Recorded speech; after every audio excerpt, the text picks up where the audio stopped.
নমঃ শিবায়। দর্শক বন্ধু, আমার আগের ভিডিও থেকে আমি একটি বিশেষ সিরিজ শুরু করেছি যার নাম নবগ্রহ রহস্য। একটি প্লেলিস্ট তৈরি করে দিয়েছি নবগ্রহ রহস্য। যারা আগের দিনের ভিডিওটা দেখেননি প্লেলিস্টে গিয়ে সার্চ করে বা যেভাবে হোক দেখে নেবেন, নাহলে এর কন্টিনিউটি বুঝতে পারবেন না। অত্যন্ত গুরুত্বপূর্ণ সাবজেক্ট নিয়ে আমার এই আলোচনা শুরু হয়েছে।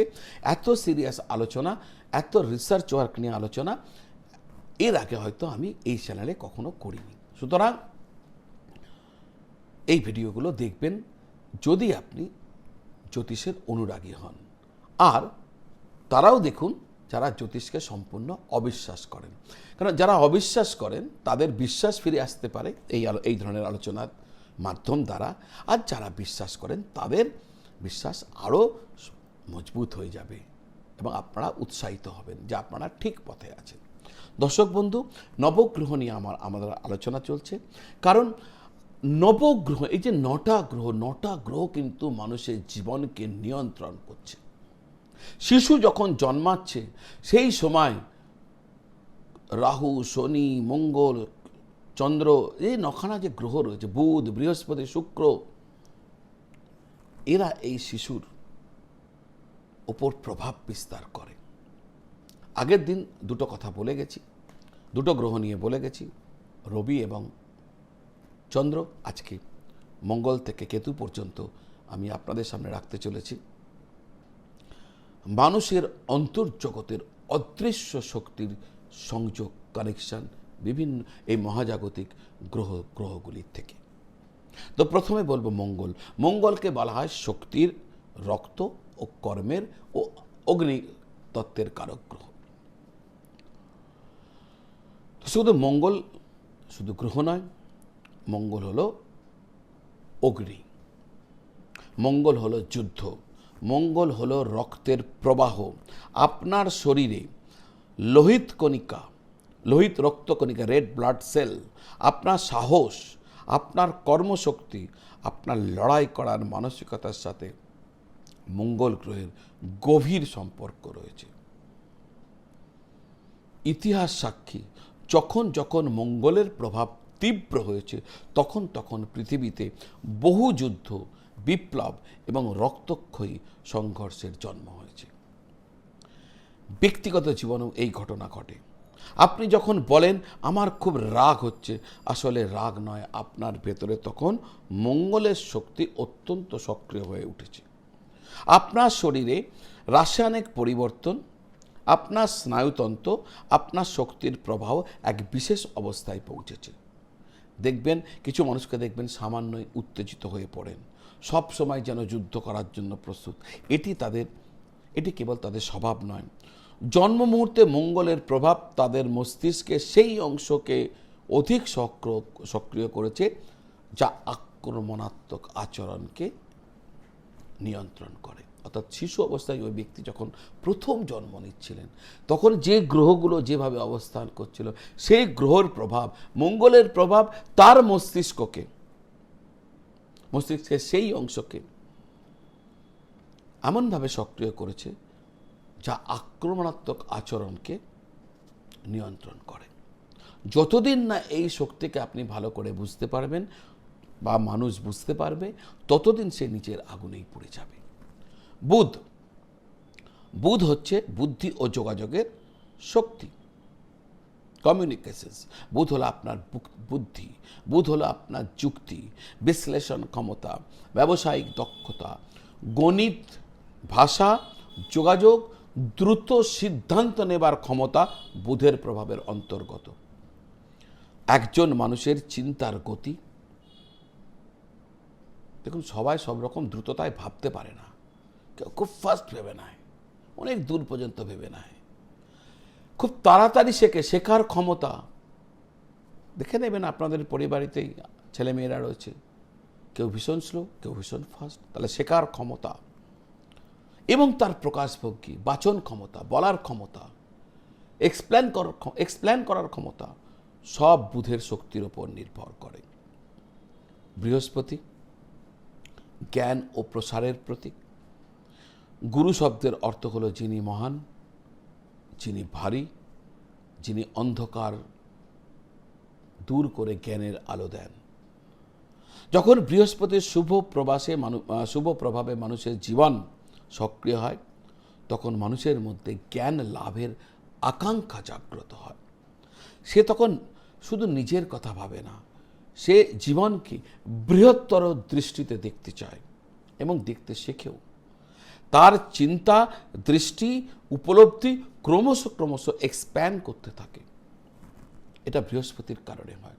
জন্ম সময়ে বৃহস্পতি তাকে এই গুণগুলি তার মধ্যে দিয়ে গেছে, ফলে সে তার দ্বারা প্রভাবিত হয়ে সারা জীবন এইভাবে চলে। শুক্র, সৌন্দর্য, প্রেম ও সৃষ্টির শক্তি। শুক্র মানে শুধুই প্রেম নয়। শুক্র হলো সৌন্দর্য, সৃজনশীলতা, শিল্প, সঙ্গীত, কবিতা, রসস্বাদন। মানুষ যখন প্রেমে পড়ে তখন সে মনে করে এটা তার সিদ্ধান্ত, নিজের সিদ্ধান্ত। কিন্তু জ্যোতিষ কথা বলে না। জ্যোতিষ বলে আপনার শরীরে যখন শুক্রের শক্তি বিশেষভাবে সক্রিয় হয়ে ওঠে, তখন আপনার পৃথিবী খুব সুন্দর মনে হয়, তখন আপনার মধ্যে কবিতা জন্ম নেয়, তখন আপনার সঙ্গীত ভালো লাগে, তখন আপনার জীবন রঙিন হয়ে ওঠে। আর যেই শুক্রের প্রভাব কমে যায় আপনার জীবন থেকে, তখন আপনার একই মানুষকে আর আগের মতো লাগে না। তখন আমরা ভাবি আমি আগে ভালোবাসতাম কত, এখন অত ভালোবাসতে পারি না। আসলে আপনি বদলাননি, আপনার মধ্যে প্রবাহিত শক্তির তরঙ্গ বদলেছে।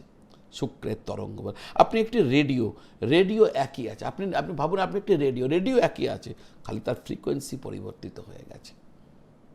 শুক্রের ফ্রিকোয়েন্সি পরিবর্তিত হয়ে গেছে। শনি শান্তিদাতা নন। শনি শাস্তি দেন এমন নয়, শাস্তিদাতা নন, ন্যায়ের প্রতীক। সবচেয়ে বেশি মানুষ এনাকে ভয় পান, এই শনিদেবকে। শনির নাম শুনলেই অনেকে আতঙ্কিত হয়ে পড়েন। বহু ভণ্ড অজ্ঞ জ্যোতিষী শনিকে শুধু ভয়ের প্রতীক হিসাবে তুলে ধরেন, কিন্তু প্রকৃত সত্য সম্পূর্ণ ভিন্ন। শনি আপনার শত্রু নন, শনি একজন বিচারক। তিনি আপনার কর্মফলের শিক্ষক। তিনি আপনাকে ধ্বংস করতে আসেননি, তিনি আপনাকে গড়তে এসেছেন। একবার ভাবুন, যদি পৃথিবীতে সারাক্ষণ শুধু আলোই থাকতো, তাহলে আপনি কি বিশ্রাম নিতে পারতেন? না, অন্ধকারও প্রয়োজন। একটি শিশু মায়ের গর্ভে গভীর অন্ধকারে বেড়ে ওঠে। একটি বীজ মাটির গভীর অন্ধকারেই অঙ্কুরিত হয়। অন্ধকার কখনোই ধ্বংসের প্রতীক নয়, অন্ধকার প্রস্তুতির প্রতীক। ঠিক তেমনি শনির সময় যখন জীবনে বাধা আসে, কাজ থেমে যায়, কষ্ট আসে, অসুস্থতা আসে, এই কষ্টের উদ্দেশ্য কিন্তু আপনাকে ভেঙে দেওয়া নয়, বরং আপনাকে থামিয়ে দিয়ে প্রশ্ন করা, আপনি কোথায় যাচ্ছেন, আপনার জীবনের উদ্দেশ্য কি। শনি আপনাকে একাকিত্ব দেয়, যাতে আপনি আপনার নিজের সাথে ভালো করে পরিচিত হতে পারেন। যিনি এই সময়কে বোঝেন তিনি শক্তিশালী হয়ে ওঠেন, আর যিনি বোঝেন না তিনি ভেঙে পড়েন। শনি সেই অগ্নিকুণ্ড যেখানে সোনা যেখানে শুদ্ধ করা হয়, সোনাকে শুদ্ধ করা হয়, সেই অগ্নিকুণ্ড। রাহু এবং কেতু ছায়াগ্রহ বলা হয়, ছায়ার রহস্য।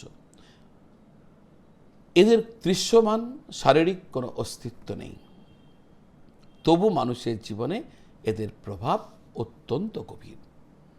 রাহু হলো মোহ, অতৃপ্ত আকাঙ্ক্ষা, অসীম ভোগের বাসনা। রাহু আপনাকে এমন এক দৌড়ে নামায় যার কোনো শেষ নেই। আজ একটা জিনিস চাই তো কাল আর একটা জিনিস চাই। রাহু কখনো আপনাকে তৃপ্ত হতে দেয় না। আজকের ভোগবাদী সমাজ, অপ্রয়োজনীয় ভোগের সংস্কৃতি, বিজ্ঞাপনের মোহ, সব কিছুর মধ্যে রাহুর ছায়া কাজ করে। আপনি এমন অনেক কিছু কিনছেন, প্রকৃতপক্ষে তা আপনার কেনার কোনো প্রয়োজনই ছিল না, কিন্তু আপনাকে বিশ্বাস করানো হয়েছে এগুলো ছাড়া আপনি অসম্পূর্ণ। এটাই হচ্ছে রাহুর মায়া।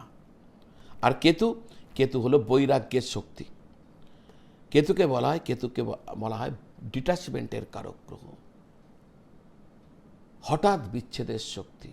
অনেক সময় জীবনে সব ঠিকঠাক চলছিল, দুম করে সব বদলে গেল, একটি সম্পর্ক শেষ হয়ে গেল, একটি চাকরি চলে গেল, জীবনের দিক পরিবর্তন হয়ে গেল। এই আকস্মিক পরিবর্তন পেছনে অনেক সময় কেতুর শক্তির একটি প্রতীকী ব্যাখ্যাও কিন্তু থাকে। কেতু কি শেখায় আমাদের? কেতু শেখায় যা চিরস্থায়ী নয় তাকে আঁকড়ে ধরে থাকার প্রয়োজন নেই। ভাগ্যের মধ্য দিয়েই অনেক সময় প্রকৃত মুক্তির সূচনা হয়। দর্শক বন্ধু, এই যে নবগ্রহ দুদিন ধরে সূর্য মঙ্গল আগের ভিডিওতে বলে গেছে, আজ রাহু কেতুগুলো বলে গেলাম, এই নবগ্রহ কিন্তু খালি আকাশেই নেই, এই নবগ্রহ আপনার মধ্যে বিরাজ করছে। তার জন্য ঋষিরা বলে গেছেন যৎ পিণ্ডে তৎ ব্রহ্মাণ্ডে। তো আপনার পিণ্ডে যা সেইটাই রয়েছে যা ব্রহ্মাণ্ডে, যৎ পিণ্ডে তৎ ব্রহ্মাণ্ডে। আপনার শরীরের প্রতিটি অঙ্গ,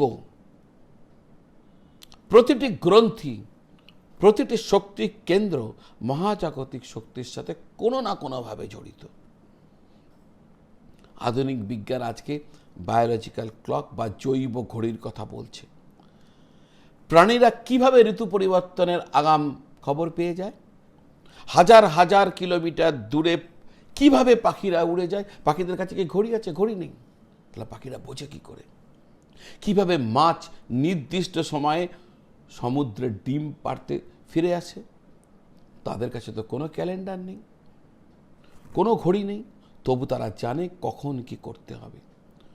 যদি প্রকৃতির প্রতিটি জীব মহাজাগতিক ছন্দের সাথে যুক্ত হতে পারে, তাহলে আপনি মানুষ হিসেবে তার বাইরে থাকবেন কি করে? আপনি তার বাইরে নন, আপনি তার মধ্যেই আছেন। আপনিও সেই মহাজাগতিক ছন্দের একটি অংশ। তো আজ এই পর্যন্ত। ঠিক আমি পরের ভিডিওতে আরও আকর্ষণীয় নবগ্রহকে কেন্দ্র করে, জ্যোতিষকে কেন্দ্র করে পরের পর আপনাকে ভিডিও নিয়ে আসবে, অন্তত 5 থেকে 6টা। তো দর্শক বন্ধু, আমার সাথে থাকবেন। আমার এই যে আলোচনা আপনাদের সামনে রাখলাম, অন্তিমে গিয়ে বলবো, আমার যে লাগাতার যে পড়াশোনা, যে রিসার্চ ওয়ার্ক আমি করি, তার অনেকটার ক্ষেত্রে কিন্তু মহান দার্শনিক ওশো রজনীশের একটা ভূমিকা আছে। তার যে সমস্ত কথাগুলো আছে আমার ভীষণ প্রামাণ্য বলে মনে হয়। তার কথাগুলোকেই, তার উক্তিগুলোকেই আমি বলতে পারেন গ্রন্থ না করে আপনাদের সামনে উপস্থাপিত করলাম। ওশো রজনীশ এমন এক দার্শনিক যিনি সময়ের আগে জন্মে গেছিলেন। এলকে আদবানি, ভারতবর্ষের এলকে আদবানিকে আপনারা সবাই চেনেন। তিনি বলেছিলেন স্বামী বিবেকানন্দর পর বেস্ট স্পিরিচুয়াল লিডার যারা ইন্ডিয়াতে জন্ম নিয়েছিলেন বা ইন্ডিয়াতে ছিলেন। কিন্তু সেইভাবে তিনি ভারতবর্ষে সেইভাবে তার হয়তো হয়নি তার মর্যাদা, কিন্তু তা সত্ত্বেও এক অনন্য দার্শনিক। জ্যোতিষ নিয়ে তার এত কথা আছে, কিছু কিছু কথা আমি চেষ্টা করব তার পদাঙ্ক তিনি যা বলে গেছেন ছোট করে, যাতে আপনাদের ব্যাপারটা বুঝতে পারেন, বুঝতে লাগে, আপনাদের সামনে রাখার।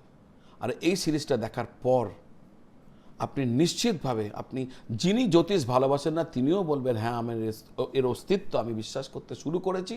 আর যিনি ভালোবাসেন, যিনি অনুরাগী, তিনি আরও উৎসাহিত হবেন। আপনারা সকলে ভালো থাকবেন, সকলকে ভালো রাখবেন।